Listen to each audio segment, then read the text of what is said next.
पूजा एक ऐसे संयुक्त परिवार की आदर्श बहू थी जिसमें महज 8 लोग एक साथ रहते थे।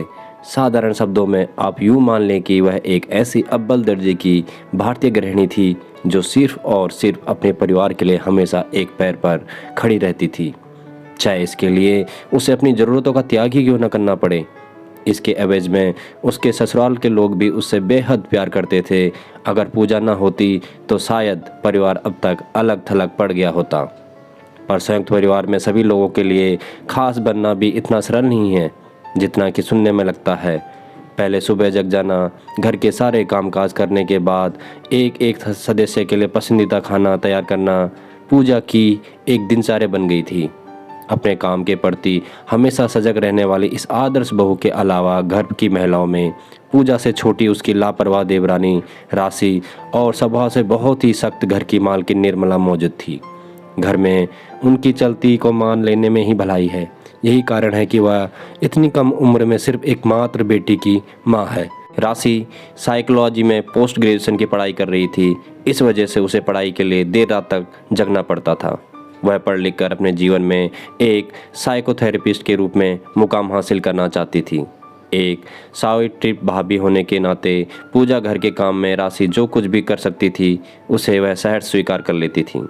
एक समय की बात है, यही कोई बसंत के दौरान सुबह सुबह का वक्त था। निर्मला ने पूजा पाठ करने के बाद पूजा को आवाज़ दी और बोली, पूजा चलो हम लोग नाश्ता कर लेते हैं, यहाँ ठंड लग रही है। हम लोग हर सुबह राशि के आने की प्रतीक्षा नहीं कर सकते। इसके बाद पूजा किचन में गई और प्लेट में खाना निकालने लगी। तभी एकाएक उसके दिमाग में शादी के शुरुआती दिनों के दौरान होने वाले कष्टों की यादें ताज़ा हो गई। पूजा उस सुबह को याद कर सिहर उठी जब उसे जगने में थोड़ी देर हो जाती थी। उन दिनों उसकी सास चुपचाप ही सही बहुत ही बुरा बर्ताव करती थी। वह उसके साथ लंच भी नहीं कर पाती थी। अपने ख्यालों में गुम पूजा कई सालों बीत जाने के बाद फिर से उन पुरानी यादों को ताज़ा कर रही थी। वह नहीं चाहती थी कि कोई और भी उसकी तरह ऐसी कष्टदायक परिस्थितियों से गुजरे। होश में आने के बाद पूजा ने तत्काल राशि को मैसेज टाइप किया, गुड मॉर्निंग। मैसेज का नोटिफिकेशन बजते ही राशि अपने बिस्तर से उठ गई। वह 10 मिनट के भीतर तैयार होकर डाइनिंग टेबल पर खाने के लिए पहुंच गई। टेबल पर बैठी निर्मला को देखकर वह अंदर से काफ़ी सहमी हुई थी। उस वक्त घर में चारों तरफ शांति छाई हुई थी। निर्मला खाने में व्यस्त थी। जब उसने अपने नज़रों को उठाया तो देखा कि सामने राशि बैठी हुई थी। उसने बड़ी ही बेरुखी से कहा, पूजा को बोलो कि चाय बनाए और मुझे भी एक कप दे। राशि डाइनिंग टेबल से उठी और किचन की ओर चली गई। थोड़ी देर बाद गर्मा गर्म चाय लेकर आई और उसे टेबल पर रखकर बैठ गई। निर्मला ने कप उठाकर चाय की पहली चुस्की ली। वहीं राशि चुपचाप उन्हें देख रही थी। तभी निर्मला अचानक से बोल पड़ी, इलायची की चाय मुझे बहुत पसंद है। माँ, आज राशि ने चाय बनाई है, वो भी खासकर आपके लिए। उसे मालूम है कि इलायची चाय आपकी फेवरेट चाय है। किचन के अंदर से पूजा बोली। उस वक्त राशि को खुशी का कोई ठिकाना नहीं था।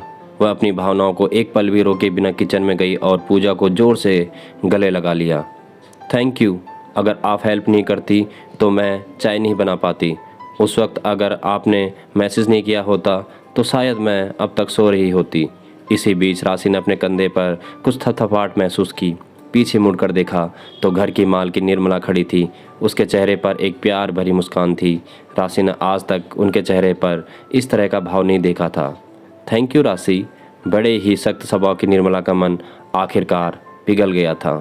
यह देखकर पूजा का मन खुशी से खिल उठा।